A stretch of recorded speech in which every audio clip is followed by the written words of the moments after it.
Vypredaný štadión v Poprade videl zaujímavý hokej, jednu z pôvodných šancí mal slovenský útočník Ľuboš Bartečko.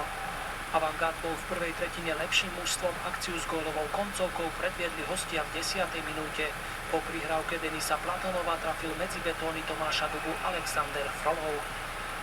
Lev Poprad si vytvoril možnosti na vyrovnanie pred fínskym brankárom Omska Karim Rémom, mal jednu z nich Tomáš Hetík. Avantgard vyťažil z bleskových protiútokov v prvej časti ešte jeden gól. Po výbornej prihrávke opäť Platonova bol jeho autorom Roman Červenka. Domáci mali v druhej tretine sériu šancí, po strelách Jižiho Sekáča a Juraja Mikúša pomohla hosťom konštrukcia brány. Gól mal potom na hokejke po nájazde aj Ľuboš Bartečko a po ňom aj Václav Nedorost. V oboch prípadoch sa vyznamenal výborne chytajúci brankár Avantgardu. Lev Poprad sa dočkal kontaktného gólu až v 43. minúte, domáci kvalitne zahrali presilovku a po Naďovej prihrávke trafil odkrytú bránu Bartečko. Presilovú hru však v 56. minúte zvládli úspešne aj hostia. Svoj druhý gól v zápase strelil Červenka, ale Lev Poprad tak prehral s Avantgardom Omsk 1-3.